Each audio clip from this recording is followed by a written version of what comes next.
Ladies and gentlemen, today I want to talk about healing the mother wound on your spiritual journey.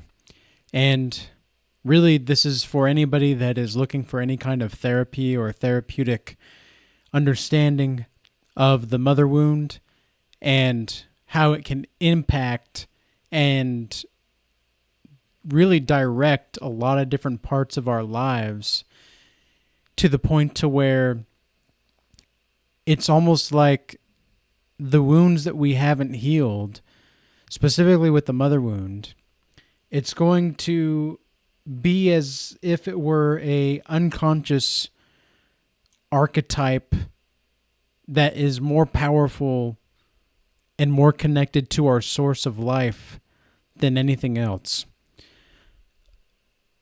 This message is going to be directed more toward men because that's what I have more experience with. However, this is going to be able to apply to both males and females.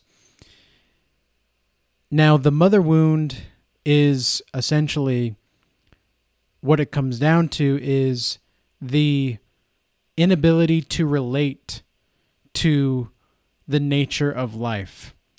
Because the mother is really the first quote-unquote love of the child, whether you're male or female. The mother is the first love.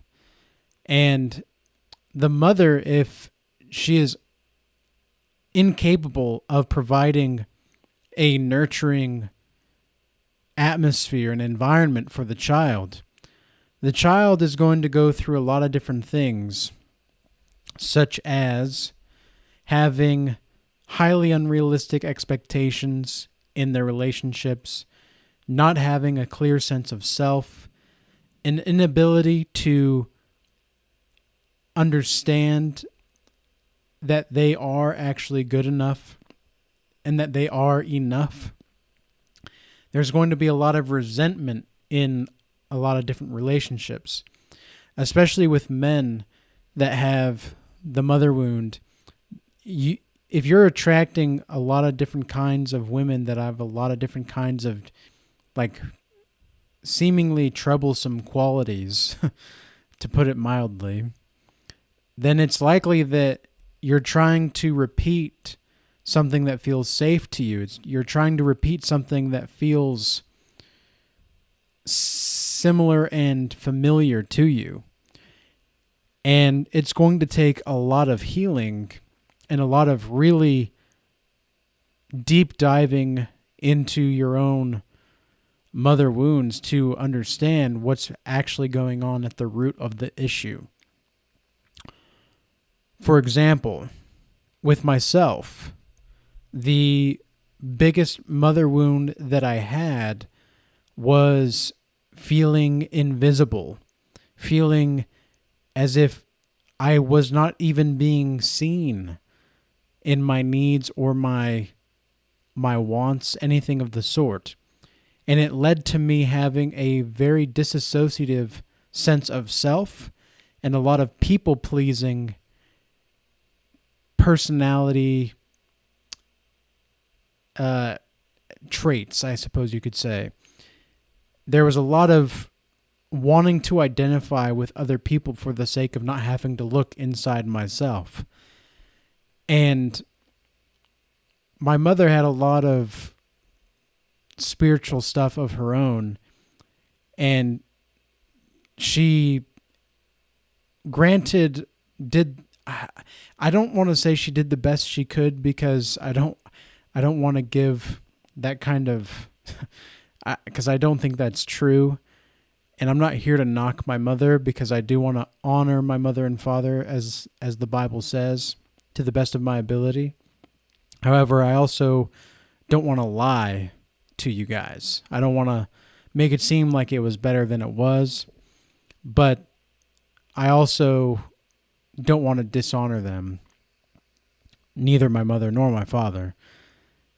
But the truth is that they weren't really there presently. They were there physically, but emotionally and spiritually they were completely absent. And it was one of the most difficult things for me to accept on my spiritual path that I had to become my own parent. And that's really what it comes down to as well, in some way, is learning how to parent yourself, learning how to give yourself love, because that's really one of the scariest things about the spiritual journey is, and the therapeutic part of the process, is to learning how to love yourself and learning how to care for who you are. Because as far as I can tell, most of the time, men are willing to do anything to give praise to the eternal feminine qualities of the universe. And it just seemed as though the feminine qualities were not really appreciative of those acts by the masculine imperative, generally speaking. And this was the foundation of my reality between men and women. It was just very turbulent. There was no stability. There was a lot of chaos. And this is also going to happen if you have narcissistic families. I come from a very narcissistic background as far as my environment goes. And I was the scapegoat.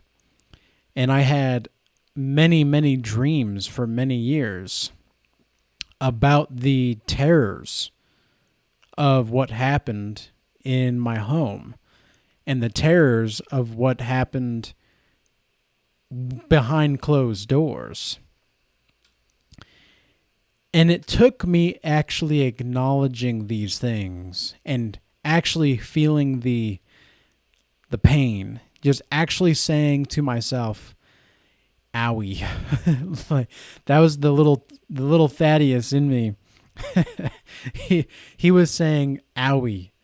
That's what it felt like in a lot of different ways.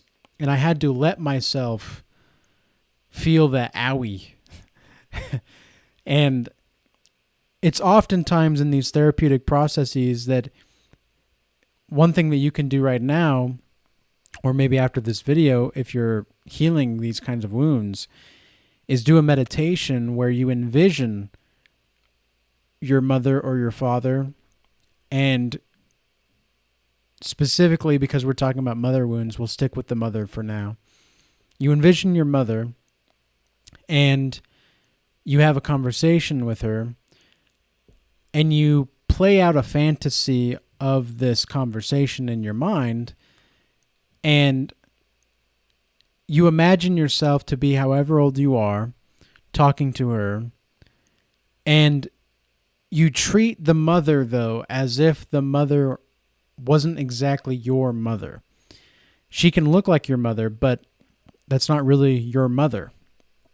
It is the mother within you, right? And a lot of the times, this is where psychologists, I think, really don't do a good service, at least the bad psychologists. The good psychologists make this distinction.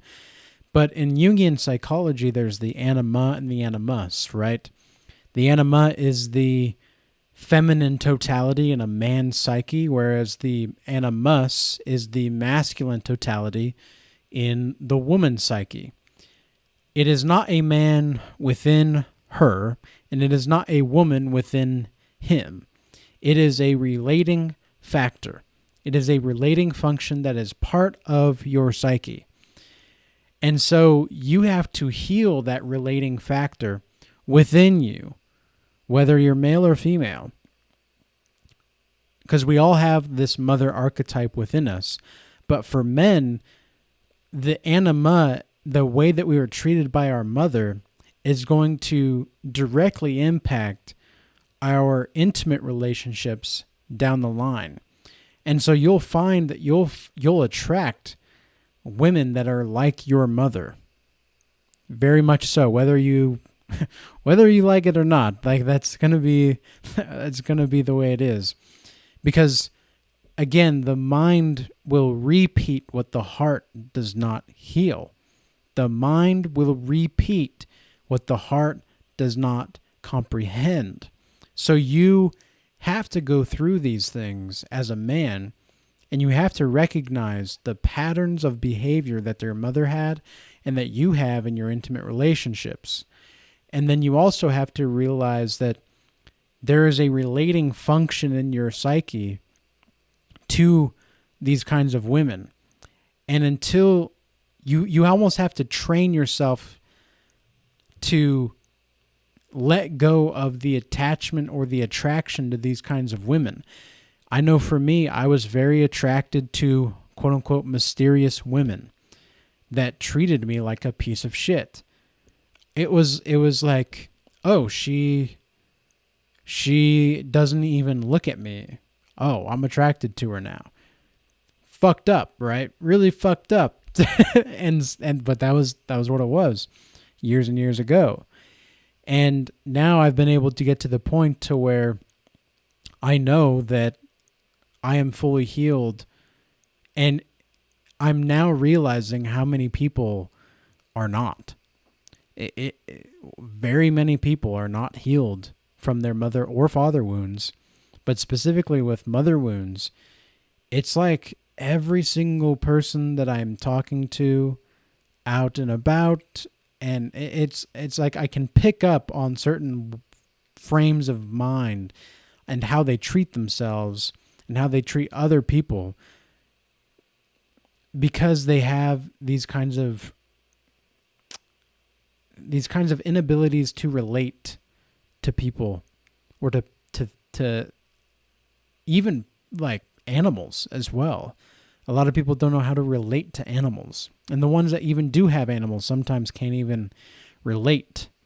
It's more of like a thing to them, which I've always found very strange. Like, animals have always really liked me, and I've always really liked animals, but I digress. The point is that how people treat other people is going to directly mirror how they were treated growing up and how they are treating themselves now. So the present is very important, and the present is very helpful in understanding where you're at on your journey.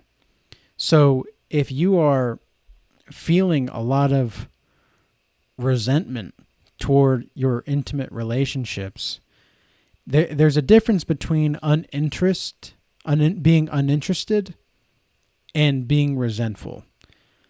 Because if you're being resentful, that's a sign that you're trying to hide from something in yourself, and you're not actually living out your full potential. But if you are just uninterested, then you are not necessarily in the wrong or anything like that. Because sometimes what happens with people when they are healing from their mother wounds is that they realize how much they fear failure and how much they feel shame in their relationships, and how they're actually almost attracted to people that make them feel these kinds of ways. And this has to deal with our ability to relate to life, because that is a mother's greatest, really a woman's greatest gift, is to be able to give life. She creates life within her womb, right? That is the primary function of a woman. And it is very sad to see a lot of these women out here that treat their children as almost assets for financial gain, for attention, for like a flex on social media as well. These are not mothers, in my view. They are women that have had children, and that, like, there's always those kinds of people that some women that want children can't have them, and some children that don't want children have them. And it's fucked up like that sometimes, but that's the way life goes. And what I really recommend for the men primarily, but the women can do this too, is to look into the functions of motherliness, such as Mother Mary, and look at what Mother Mary went through and how she behaved. There's a reason in the stories of the Bible that Mother Mary, Jesus' mother, was chosen to give birth to Jesus. And there's a reason for that. It's how she behaved. It's also the bloodline, of course, but because that's one of the first things that they talk about in Matthew, is they give the whole generational rundown and lineage from King David all the way to Jesus, right? But I would encourage the men to look at the way that Mother Mary behaved and to really give a sense of honor to Mother Nature in a way that does not put her on a pedestal, but that gives her respect and that gives her dignity. You have to maybe not, if your mother is narcissistic, let's say, and you can't really relate to her because you can't really relate to a narcissist, and no narcissist can relate to anybody else.